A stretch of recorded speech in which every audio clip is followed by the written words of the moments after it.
if your weaving is finished, then it's time to take it off of the cardboard loom. This one is obviously not finished, but I found this one that was left over from a couple of years ago that someone never finished, and I'm just going to use this one to show you how to take it off. So if it was finished, it would go down all the way. You can see this person squeezed a little bit too, but that's okay. This is going to still work just fine to show you with. Also, if you have a pretty big weaving and you're down more than halfway, if you really feel like you're finished or if we're out of time, you can go ahead and take it off too. All right, so what I'm going to do now, I'm going to turn it upside down, and you can see this one does not have a knot in the middle, but if yours has a knot in the middle, that's fine. You're just going to cut right through it. I am going to cut through all of these strings, and then I'm going to turn it back over. All right, I don't want to just pull it all off because it's going to unravel and fall apart. We don't want that to happen. So what I'm going to do, I'm going to take off 2 strings at a time. Let's see how many I have. This is going to work out really well because I have 3 sets of 2. But if you have an odd number, we're going to pretend like this is an odd number, and I'll show you how to deal with that too.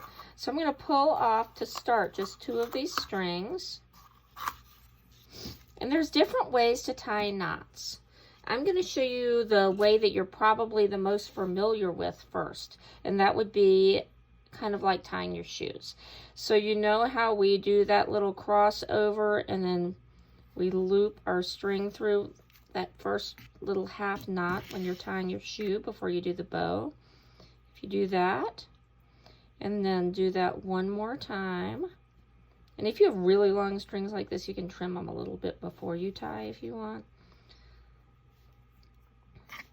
All right, so that is going to hold that part in. So I'm going to show you this other way that I like to tie. I think it's faster, and it holds our tassels or our yarn together a little bit more. But again, either way is fine. So this way I'm holding both of my strings together, and I'm going to kind of make a loop. And so these 2 pieces are going to go up through here. So this comes in, I'm going to grab those, and I'm going to push this knot to the end because I don't want the knot way down here, then it's not going to hold it together. So I'm holding my fingers up, and I'm going to push that. And so you can see this kind of makes the strings a little bit more together. And so, but this way works totally fine if that's easier for you. So let's take these 2 off. And we're going to pretend like this isn't tied yet. We're going to pretend like one of these is loose. So let's say I ended up with 3 instead of perfect sets of 2. So I can do either one of those knots. I can do the loop kind where I hold all 3 together and go through and pull it. Or if I'm going to do that shoe kind of knot, and people who know what names of knots are probably know the name of that, and I've totally forgotten. But I'm going to hold this like it's 1, and I'm going to just loop that through, just kind of pretending like that's 1 string, and then I would just do that again, just like that first knot that I showed you. And so I'm just going to do that. Little pieces hanging out like this. Once you've tied your knots, you can trim that. I wouldn't trim it all the way in, or you can actually tie that in. If it's really long, that can be one of your strings that you can tie a knot with.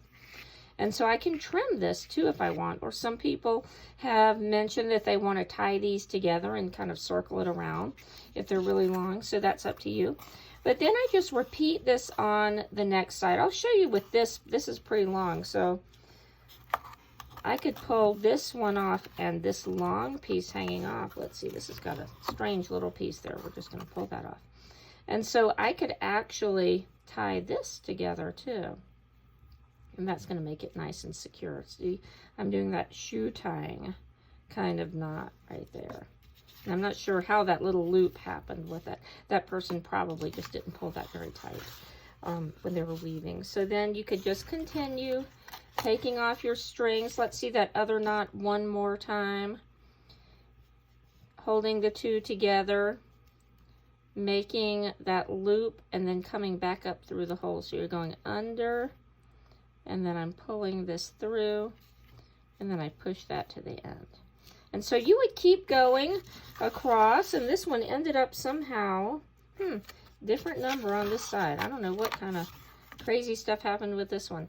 But we are going to just take these three, and see how you can do that too. You can loop 3 together, or if you have a really big weaving and you're doing this type of knot, if you want to do all sets of 3, that makes your tassels a little wider and it's a little bit speedier.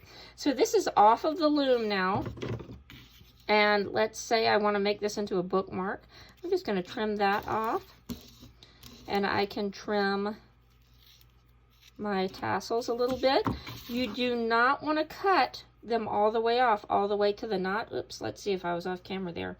But if you cut all the way to the knot, there's a good possibility your weaving could just fall right apart. I'm going to trim that too, but you can see I left a little bit hanging out just in case this isn't very tightly woven. Same thing here. And then again, in case you couldn't see what I was doing before, if I want to trim these a little bit shorter, I can just cut those off. And we're going to make sure that we toss these little bits in the trash. Don't just leave those laying around. And so then you have your little weaving that could be a bookmark or just a little decoration or whatever you want it to be.